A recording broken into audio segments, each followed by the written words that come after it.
Shipyards property to commemorate the opening of the Collingwood's new waterfront Promenade Park. Mr. Bruce Kerr, President of Slokker Real Estate Canada.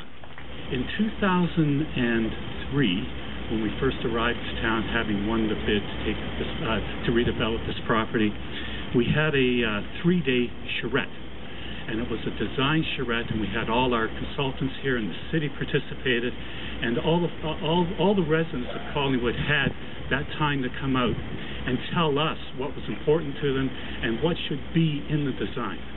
At the end of the 3 days, we had a design, and today, what you see built here is absolutely, it could fit on the same design that we developed way back in 2003. And we're thrilled to be here to cut the ribbon, and thrilled that you're here to share it with us. So thank you very much indeed. Vice President of the Fram Building Group, Mr. Fred Surfer. It's only just a one phase of multi-system park that we're going to be building here in Collingwood. The whole park system actually meanders to the site, will continue to the east in the next few years for a total length of about 1,600 meters. Today, we are opening up the first phase. A small portion has been built over by Heritage Drive last year. The park itself was designed by MBTW, and I think a couple of the principals are here today. And you can also look at some of the boards to show you exactly what the concept and the final development looks like. The park itself, including all the shoreline improvement works, is about $4.5 million park. It was basically developed and constructed in 2 phases. The western phase, when you walk up, you'll see a little different look. It's more of a naturalized look. We planted some native plants, drought-resistant plants. We created something special at the west end, actually. It's about a 1-acre wetland habitat. And there's 5 man-made islands. We took about 20,000 tonne of concrete that was here on site from the foundations of the building. We crushed it, and we built these man-made islands for fish spawning and birds sanctuary. So you'll probably get to see some swans or other birds today. The other component, of course, is this main promenade. That's more of an urban feel to it.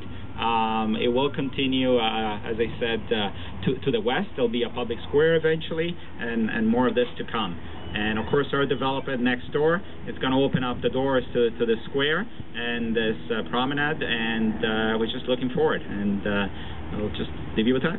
Thank you. Remarks. The Honourable Helena Georges, our Member of Parliament.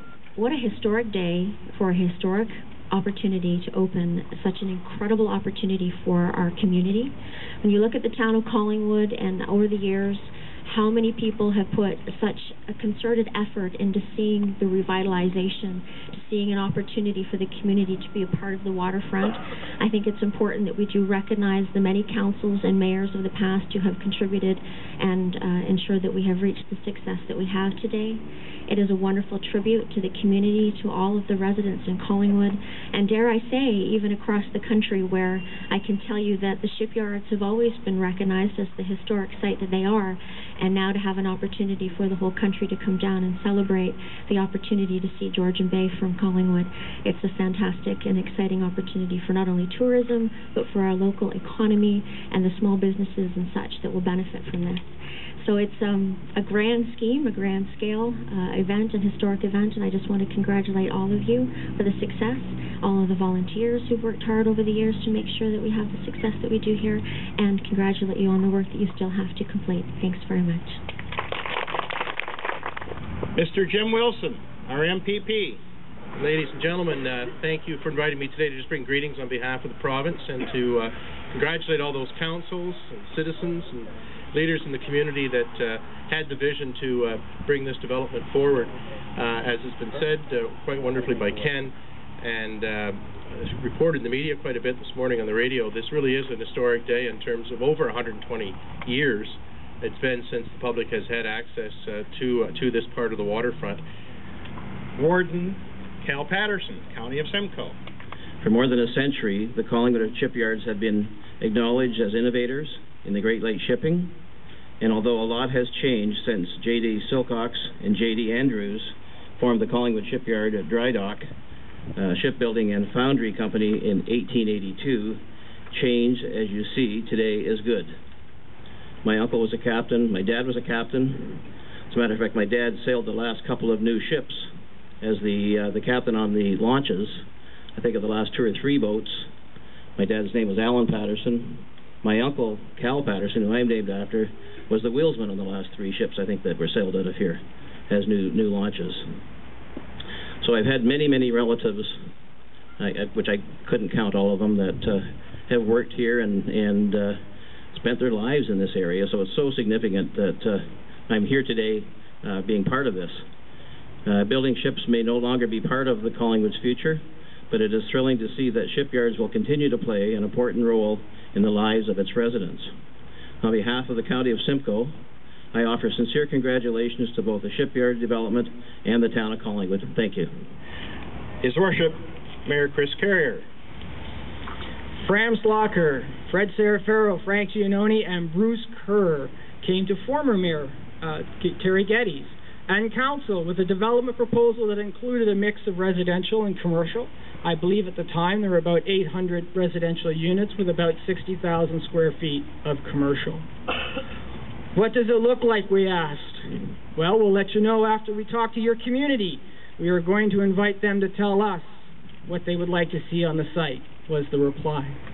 Council knew then we had a development group that was not going to tell us what we needed, but would listen first and be sensitive to the perspectives of our residents. Council was invited to Port Credit.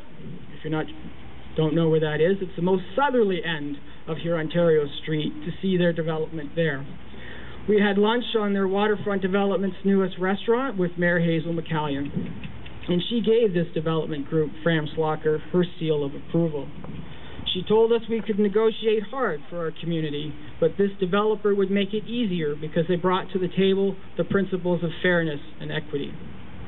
The deal, the master development agreement, was not, was it, Fred? Was it an easy agreement? No, it was not. It was not an easy document to produce. It required the input of so many experts and government agencies. Earlier this year, this development won the Canadian Urban Institute Brownie Award for the best project for the redevelopment of an industrial site to a multi-residential commercial mixed development. The development beat the Olympic Village site in Vancouver. The site, a former closed private business and industrial shipyard, is now this beautiful waterfront development with publicly accessible waterfront trails and green space. Ready? 1, 2, 3. Woohoo!